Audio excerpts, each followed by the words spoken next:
그런데 이 집착을 하는 이유는 갈망을 하기 때문에 집착한다. 무언가를 갈망하기 때문에 괴롭다. 이것이 괴로움의 원인에 대한 가르침입니다.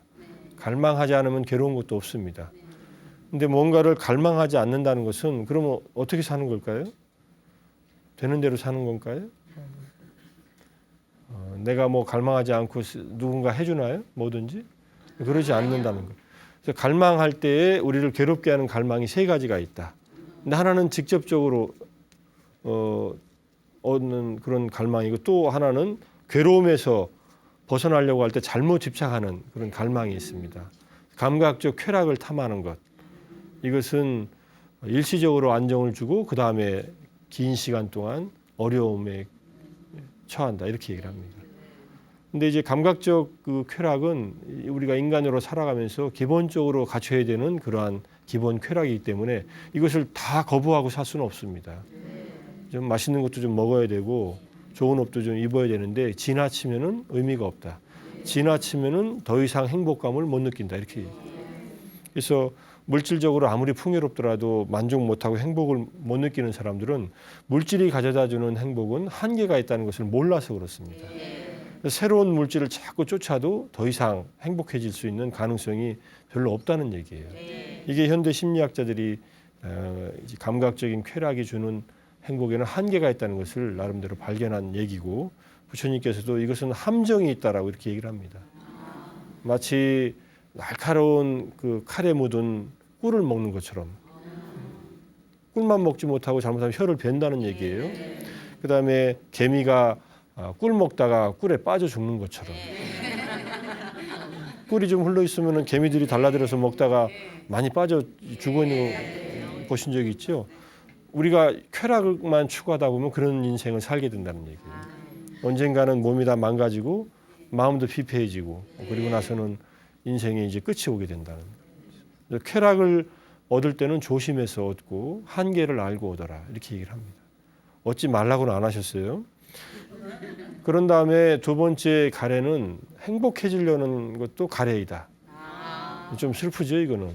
근데 이때 행복은 부처님께서 말씀하시기를 색계와 무색계의 존재. 그거는 이제 선정 체험을 명상 체험을 통해서 선정을 경험할 때 얻어지는 그런 내면적인 평온입니다. 내면적인 행복인데 기도할 때 행복하시죠? 예. 기도하고 나서 행복하신가요? 기도할 때 행복하신가요? 그죠? 그래서 계속 기도를 하시게 되죠. 그 행복을 더 경험하시려고. 근데 그것에 대해서도 집착을 하면은 안 된다 이런 얘기를 해요. 그 자체는 괜찮습니다. 그리고 행복을 경험하는 것도 괜찮아요. 부처님 말씀을 따라서 기도를 하거나 절을 하거나 해서 느껴지는 행복을 그냥 경험하고 계속 정진하라는 얘기지 거기서 머물러 있지 말라 이런 얘기도 됩니다. 예컨대 깊은 명상 체험을 해서 마음이 안정되고 행복을 느꼈다면은 그 명상을 계속 해나가야지 거기에 머물러 있지 말라 이런 얘기도 됩니다. 세 번째 가래는 비존재에 대한 가래, 어려운 얘기지만은 우리가 고통스러울 때 이 고통을 없애려고 이 몸을 이제 해치는 행위를 하는 거예요. 자학하거나 또는 자살의 행위입니다. 고통이 너무 심하니까 이 인생 끝나버리면 그만이지 하고 생각하고 내 삶을 단절시키는 그러한 가래입니다. 그것도 일종의 갈망입니다. 이게 부정적인 갈망이죠. 이런 일들도 많이 일어나요. 우리나라가 지금 무슨 OECD 국가 중에 자살률 1위라고 할 때 사회적인 스트레스, 개인적인 스트레스가 많아서 자살하는 것이겠지만은 이 자살을 통해서 괴로움을 피하려고 하는 이 시도들은 전부 다 더욱더 큰 괴로움을 낳게 된다. 이것을 잘 이해를 못하니까 자살을 통해서 끝내려고 하지만은 자살은 인간에게 더욱더 큰 문제만 남겨준다. 우리가 죽은 뒤에 알 수 없고 모른다고 하지만은 사실은 부처님께서 자살에 대한 얘기를 이제 율장이나 여러 군데서 하신 적이 있고 아주 특별한 경우 수행을 깊이 하신 그런 스님의 경우에 자살을 인정한 경우가 있지만은 그거는 보통 사람들한테 해당하지 않는 경우입니다.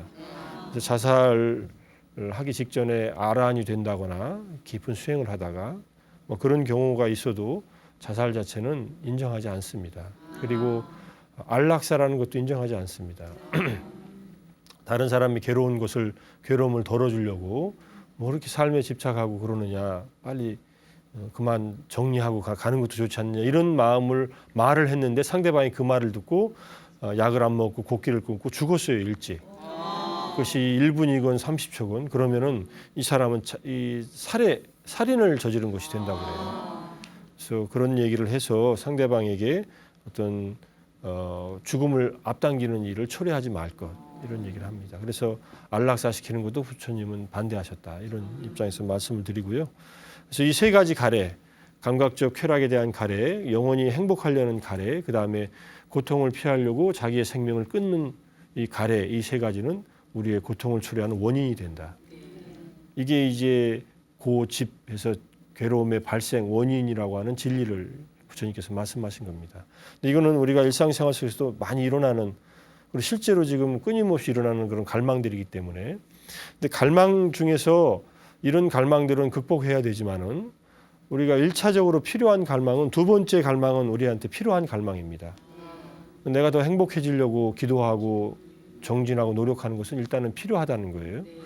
근데 그것도 한계가 있다는 것을 알고 넘어서야 되는 그런 어떤 그 행복이라는 그 얘기를 부처님께서 하신 거고요. 존재에 대한 가래는 일시적으로 필요하고 넘어서야 되는 것이다. 제가자들한테는 많이 강조했습니다. 그래서 선행을 하고 공덕을 닦아서 행복을 위해서 씨앗을 뿌려라. 그리고 명상을 해서 내 마음의 안정과 행복을 많이 경험하라. 여기까지는 아주 강조해서 말씀하셨는데 그 다음 단계가 그런 상태에 머물러 있지만 말고 더 마지막 행복을 위해서 마지막 행복인 열반을 위해서 노력하라. 이 얘기는 근데 초보자들이나 또는 아직 준비가 안 된 사람들한테는 부처님께서 일단 말씀을 아끼어 놓으신 부분입니다. 우리는 그 내용을 일단은 다 알고서 내가 지금 추구하는 행복이 어디까지인가 이걸 잘 알고서 그 지금의 행복의 한계를 알고서 추구하는 것과 모르고서 달려드는 것은 크게 차이가 있죠. 그래서 이 세 가지 가래를 완전히 끊어버리면은 이제 열반에 도달한다 이런 얘기를 합니다. 열반에 도달하기 위해서는 가래를 버리라고 했는데 어떻게 되겠어요? 가래를 버리기 위한 어떤 갈망은 있어야 되겠죠. 안 그러면은 인생이 이게 이상하게 됩니다. 무기력해져요. 무기력해지는 것은 부처님의 가르침 또는 불교와 완전히 반대되는 쪽으로 가는 겁니다. 불교를 배워서 무기력해졌다는 것은 불교의 정신을 제대로 이해하지 못하는 것이에요. 그것이 어떤 가르침이든 불교의 가르침은 정진, 노력하는 것을 최우선으로 삼습니다. 올바른 정진. 그때 올바른 정진의 내용이 간단해요. 앞에 말한 세 가지 가래를 극복하는 정진을 하는 것이다. 그것도 우리가 가래로서 일으킬 수 있습니다. 갈망하는 마음으로. 그래서 열반을 갈망해라. 또는 법을 갈망해라. 그래서 그러한 갈망을 끊임없이 일으키면은 결국은 고통을, 괴로움을, 굴욕스러운 상황을 모두 극복하고 이 인생에서 우리가 인간으로 태어난 이 삶에서 완전한 행복을 경험할 수 있다. 이렇게 얘기를 하는 겁니다. 여기까지 가는 데는 길이 좀 멀고 험한 것 같아도 결국은 가야 할 길은 그 길밖에 없다. 이것이 부처님 말씀의 핵심입니다. 그래서 그 길을 가게 되면 마지막 열반에 도달하고 이것은 최상의 행복이다. 그건 부처님이나 아라한이나 스님들이나 가는 길이지 저희같이 일반인들이 갈 수 있겠습니까? 라고 생각할지 몰라도 누구든지 갈 수 있는 길이 열려 있습니다. 1년에 며칠이라도 명상을 하거나 수행을 하거나 절에 가서 마음을 닫거나 집중적으로 기도를 하거나 이러면은 훨씬 더 좋아질 텐데 이런 기회들을 안 만든다는 것이 참 힘든 일이죠.